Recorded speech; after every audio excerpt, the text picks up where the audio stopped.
So how do you think it is?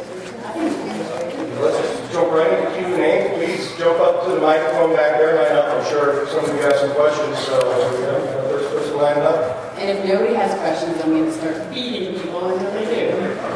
We'll make it some Elvis karaoke maybe. No, I will not do karaoke at all. I cannot sing. Oh. Get that mic on.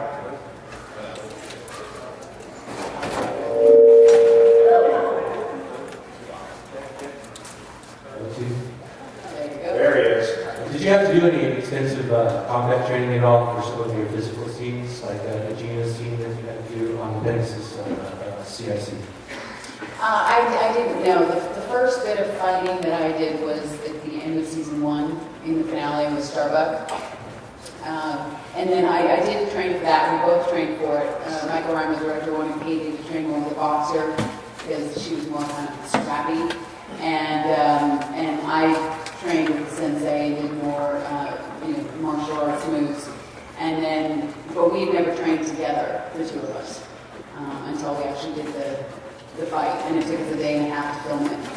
And we did all of it ourselves, except for the actual fall.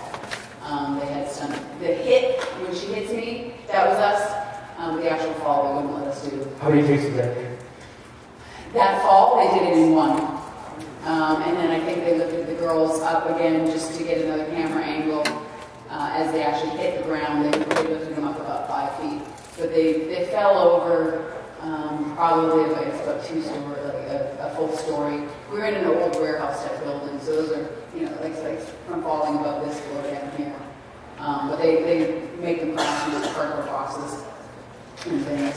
But by the time we got through the paces and stuff, I'd done enough of it by then that I just worked with the stunt coordinator on the day and just said, do this, and we did it. Thank you.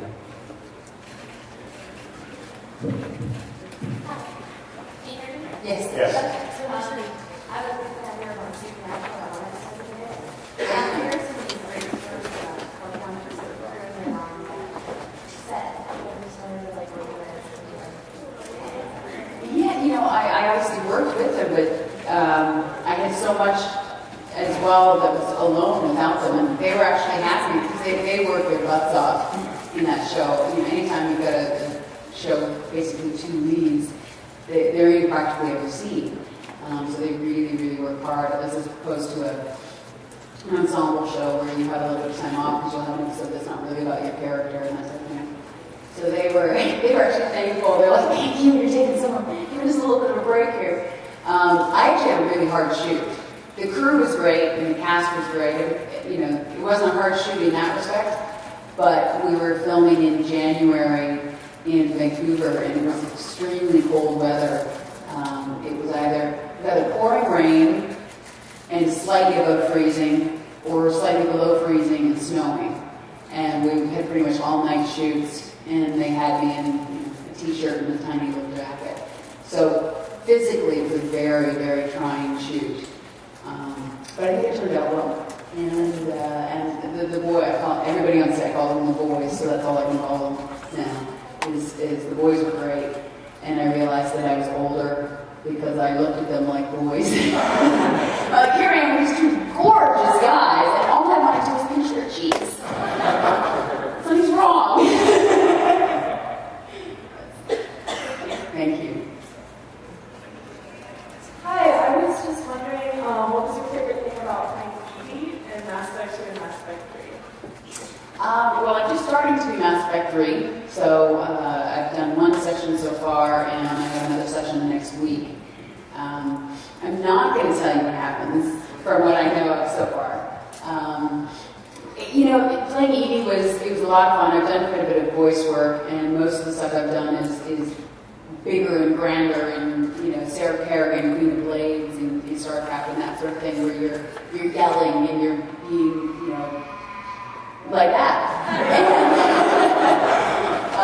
So Edie was good for me because it was interesting to try and tone everything down, and she really is the artificial intelligence, and trying to find the levels, not make her too monotone and boring, but find the levels where she really she really didn't have, she wasn't even being with all these different varying emotions.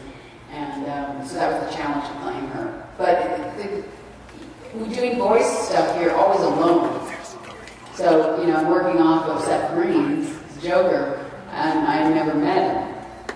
I mean, I've met him before, but you didn't actually work opposite each other. And sometimes there were tears. You turn around and Eddie's crying, and then you turn around and, Katie's crying. And it's different as an actor on it than just the storylines. Because you can separate them until you're doing the finale episode, and then all of a sudden your personal starts to bleed in. And you're like, wait, I'm not going to see these people again, or this is happening, or this is happening. And there was one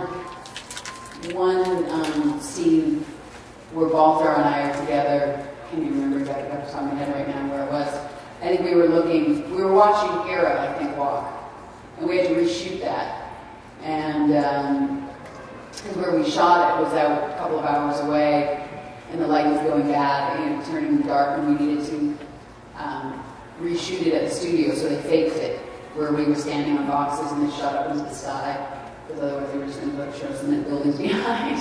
And that was a tumultuous love story with Balthar throughout the series.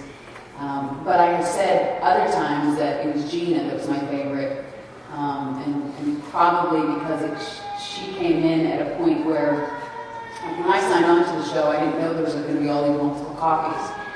And by the time we got to midway through the second season, I was getting frustrated with just having head 6 because it was limited. She didn't have her own storyline, and I was getting sick of hiding under tables and popping up at the exact moment because we timed it out exactly. Because otherwise, if we didn't do trickery with filming, then it would take too long and cost too much money because we have to bring in a special camera and motion control the camera and all this kind of stuff to make me not visible and that sort of thing.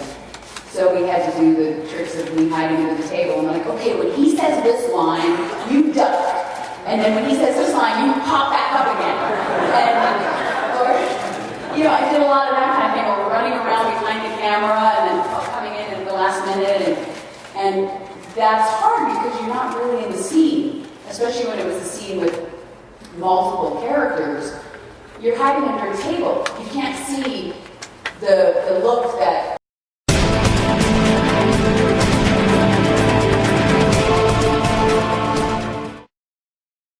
Listen, do your own math and learn from the stuff that you are missing. Create your own path with your own vision.